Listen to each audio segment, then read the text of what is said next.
हम यहाँ पे देखेंगे कि डॉकर को जो AWS है उसकी EC2 सर्विस को यूज़ करके हमने कैसे इंस्टॉल करना है। जैसे कि हमें पता है कि हमें डॉकर को इंस्टॉल करने के लिए हमारे पास जो बेस्ट ऑपरेटिंग सिस्टम है वो लाइनक्स है, हमें लाइनक्स चाहिए। तो हम क्या करेंगे, एक EC2 इंस्टांस क्रिएट करेंगे और वहाँ देखेंगे कि इंस्टांस करते टाइम आपने क्या क्या चीज़ें ध्यान रखनी है, कौन से पोर्ट्स ओपन करने हैं।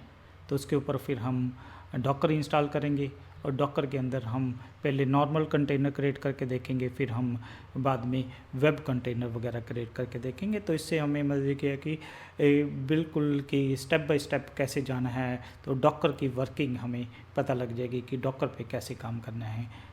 तो वो सारी चीज़ें हम देखने वाले हैं। तो हम सबसे पहले अपने AWS के अकाउंट पे जाते हैं। मैंने पहले ही लॉगिन कर लिया, तो मैं जो हम चीज़ें यूज़ करेंगे वो फ्री टायर के अंदर ही हैं। तो यहाँ पे बहुत सारी सर्विसेज हैं, तो हम सबसे पहले EC2 सर्विस को सिलेक्ट कर लेते हैं। थोड़ा सा फ़ॉन्ट इंक्रीज़ कर देता हूँ। तो हमने सबसे पहले क्या करना है, हम देखते हैं कि कोई इंस्टांस रन कर रहा है, हमारा कोई इंस्टांस रन नहीं कर रहा।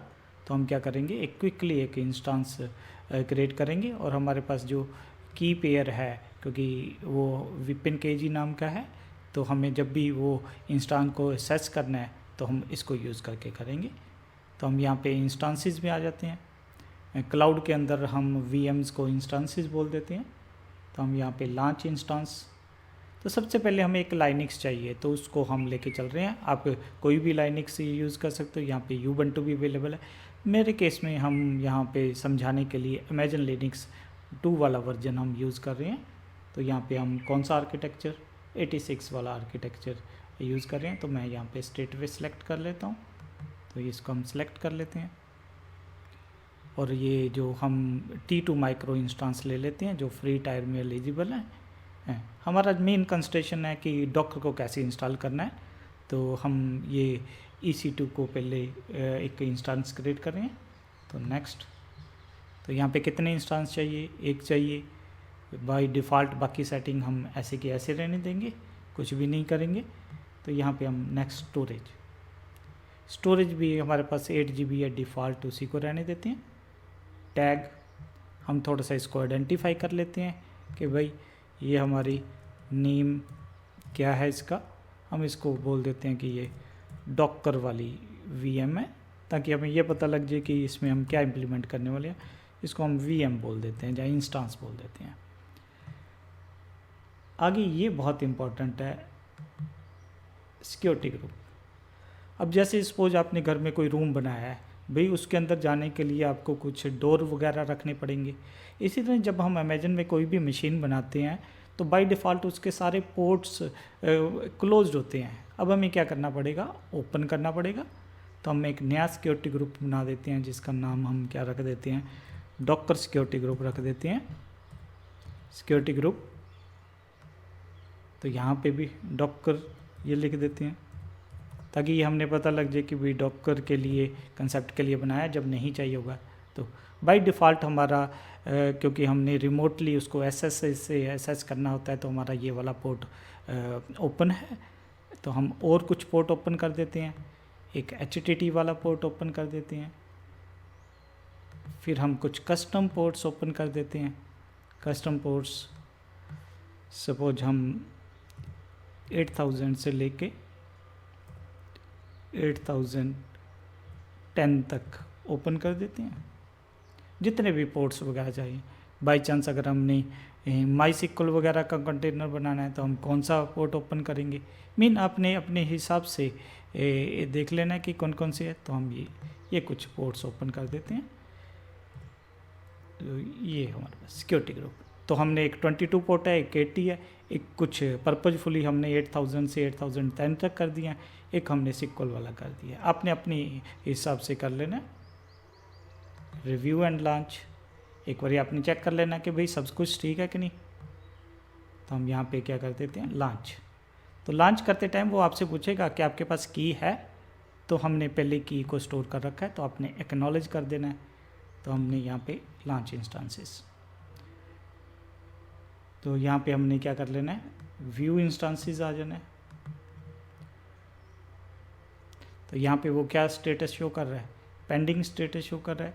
थोड़ी देर बाद क्या होगा कि ये रनिंग में आ जाएगा, तो हम देख लेंगे कि इसको क्या क्या एड्रेसेस वगैरह मिले हुए हैं, कौन सा रियल आईपी है।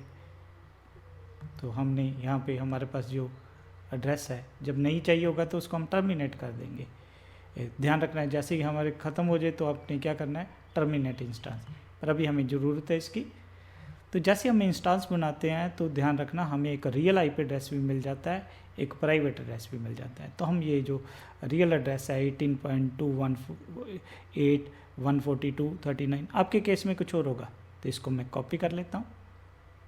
ये हमारे पास कॉपी हो गया। अब हमने इसको जो वीएम है इसको असेस करना है। उसके लिए हम क्या करते हैं, हमारे पास एक पुट्टी सॉफ्टवेयर होता है। तो पुट्टी सॉफ्टवेयर में मैं क्या कर देता हूँ, आईपी एड्रेस डाल देता हूँ जो हमारे पास है। तो कुछ सेटिंग्स और मैं थोड़ी सी अपीयरेंस पे आ जाता हूँ। ये क्योंकि फ़ॉन्ट साइज़ बड़ा छोटा नज़र आएगा तो हम थोड़ा सा इसको कह देते हैं कि भाई ये बड़े वाला फ़ॉन्ट नज़र आए। और फिर हमने कनेक्शन पे, अब क्या होता है कि कुछ देर की इनएक्टिविटी के बाद ये पुट्टी वाला कनेक्शन कट जाएगा। तो हमने क्या करना है, इसको यहाँ पे कीप लाइव कर देते हैं। तो इससे क्या होगा, तो ये कीप लाइव मैसेज करता रहेगा, तो हमारा कनेक्शन टूटेगा नहीं। डाटा में बाय डिफ़ॉल्ट जब हम ये अमेजन वाली AMI यूज़ करते हैं तो वहाँ पे वो एक EC2 यूज़र बना देता है। तो यहाँ पे हमारे पास EC2 यूज़र बन गया। और फिर इसको असेस कैसे करना है, हमने ऑथ जो हमारी प्राइवेट की है, तो मेरी प्राइवेट की AWS की के अंदर पड़ी हुई है जो PPK फॉर्मेट में है। बाय डिफ़ॉल्ट जो फॉर्मेट होता है PEM होता है, तो हमने उसको कन्वर्ट कर रखा है PPK में। तो यहाँ पे हमने ओपन कर लेना है। तो ये हमारे पास ये वो हमारे से पूछेगा कि भाई जहाँ जा रहे हो वो सिक्योर है, यहाँ पे यस कर देना। तो ये हमारे पास आ गया। और हम पर्पजफुली एक इंस्टेंस नहीं 2 बारी पुट्टी को यूज़ करेंगे, उसका भी हम पर्पज बताएंगे कि क्यों है। मैं 2 इंस्टेंस खोल रहा हूँ क्योंकि यहाँ पे कई बार हमें मल्टीपल टर्मिनल चाहिए। तो मैं एक बार फिर वही चीज़ कर रहा हूँ, कनेक्शन टाइम आउट 60, थोड़ी सी अपीयरेंस में फिर मैं फ़ॉन्ट चेंज कर देता हूँ। मैं 2 इंस्टेंसेस पुट्टी के खोल रहा हूँ। डाटा में हम क्या कर देते हैं, EC2 यूज़र,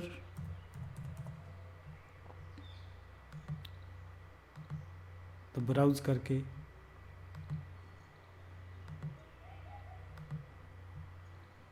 तो हमारे पास यहाँ पे पुट्टी के 2 इंस्टेंसेस अवेलेबल हैं। तो एक को मैं मिनिमाइज़ कर देता हूँ, तो हमारे पास ये आ गया। तो इसको मैं थोड़ी सी क्लियर कर देता हूँ स्क्रीन। हम sudo माइनस, जहाँ अब हमने क्या करना है, डॉकर को इंस्टॉल करना है।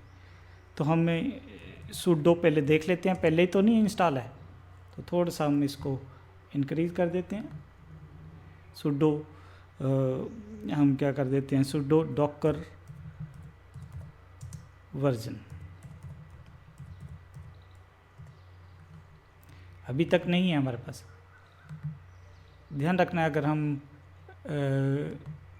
ये हमारे पास इसका वर्जन नज़र नहीं आ रहा है तो हम क्या करेंगे, इंस्टॉल करना है डॉकर।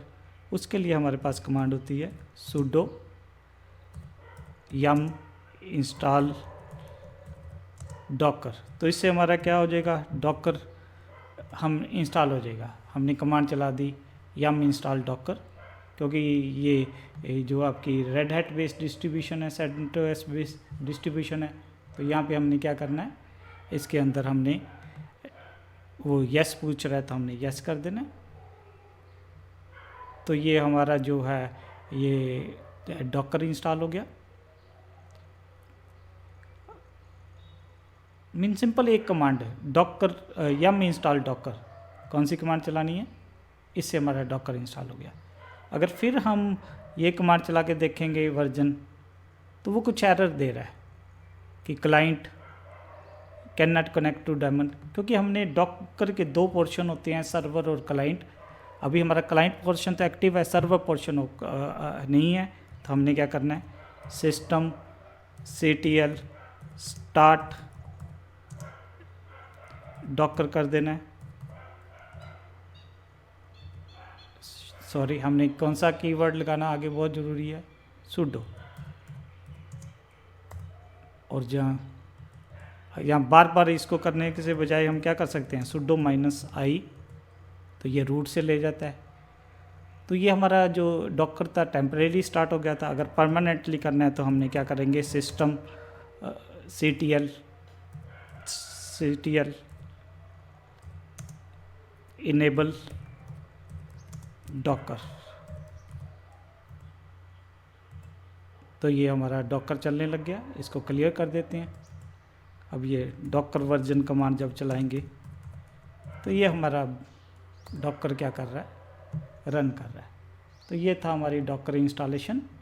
हम आगे देखेंगे कि कंटेनर वगैरह कैसे क्रिएट करनी है, सारा कुछ उसको देखते हैं।